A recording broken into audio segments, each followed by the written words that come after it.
আমার দুটো মা, আমার মতো লাকি কেউ নয়। আমি খুব খুশি হব যদি তোমার রাজপ্রাসাদ হয়, কিন্তু সেখানে যে আমাদের জায়গা হবে না সে কথা আমি খুব ভালো করে বুঝে গেছি।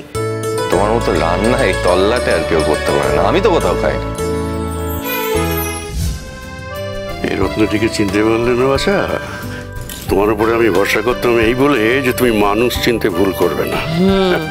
আমি সব থেকে বেশি চিনেছি ওনাকে, তাই? কিন্তু এই এখন আমি ঠিক বুঝতে পারিনি আসলে। বুঝতে পারবে কি করে? এখন তো নিজের মা এসেছে না, পরের মাকে আর ভালোবাসবে কেন? অমনি পরের মা হয়ে গেছে। ভাবতেও পারলে না তোমরা যে আমি একটা এরকম কথা বলতে পারি? আমি কি অমন ধারা মানুষ? কুটুম এসেছে বাড়িতে আর আমি বলবো যে এখানে থাকবেন না, যান বাড়ি ফিরে যান, আমাদের বাড়িতে বসতে হবে না? আরে কেন বলছি তার তো একটা কারণ থাকবে। দেখো গিন্নি, তোমার এই কারণগুলো না এত বছর আমরা কেউ বুঝতে পারিনি। বুঝতে পারলে সব তো হয়েই যেত। একমাত্র আমার বাবা ছিল এইসব কথা বোঝার জন্য। সে বুড়ো তো কবে মরেই বেঁচেছে।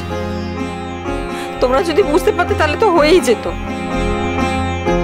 আর যাও বা একজন এসেছিল, ভেবেছিলাম যে সে আমার কথা বোঝে, আমাকে ভালোবাসে, কিন্তু কই, সে তো দেখলাম না। এখন নিজের মাকে পেয়ে আমাকে ভুলেই গেল। দাঁড়াও, একটা ইম্পর্টেন্ট কাজ আছে। দাঁড়াও এক সেকেন্ড। বলছি তোমাকে আমি ভুলতে পারি মা? বাবা আমার গায়ে পড়ে? কতবার বলেছিলে এরকম হঠাৎ জড়িয়ে ধরবে না? বেশ করেছি, জড়িয়ে ধরেছি, আরো 1000 বার জড়িয়ে ধরবো। আরে মা,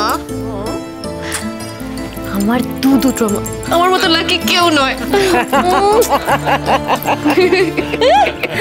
বাপ রে বাপ, শান্তি হয়েছে। আমি তো বুঝতেই পারছিলাম না যে জল কোন দিকে গড়াচ্ছিল।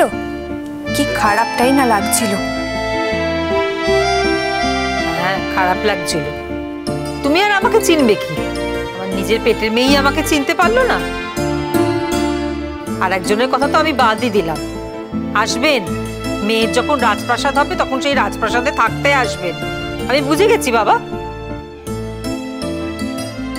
আমি খুব খুশি হব যদি তোমার রাজপ্রাসাদ হয়, কিন্তু সেখানে যে আমাদের জায়গা হবে না সে কথা আমি খুব ভালো করে বুঝে গেছি। তুমি যেরকম ভাবে কথা বলছিলে তার পরিপ্রেক্ষিতে আমি এই কথাগুলো বলেছি। কি ভাবলে তুমি? হ্যাঁ, আমি বাড়ি ছেড়ে চলে যাব এত সহজে? আর আমি যদি, আমরা দুজনে মিলে যদি একটা বাড়িও বানাই, তোমাদের এখানে ফেলে রেখে চলে যাব, সঙ্গে নিয়ে যাব তোমাদের। তার কারণ কি বলতো? তোমার মতো রান্না এই তল্লাটে আর কেউ করতে পারে না, আমি তো কোথাও খাই। সে তুমি যতই হেলা চেষ্টা করে আমাদের খেতে দাও, তাও সেই রান্নার স্বাদ অন্য কোথাও পাওয়া যাবে না। ওই রান্না আমার কাছে অমৃতের মতো।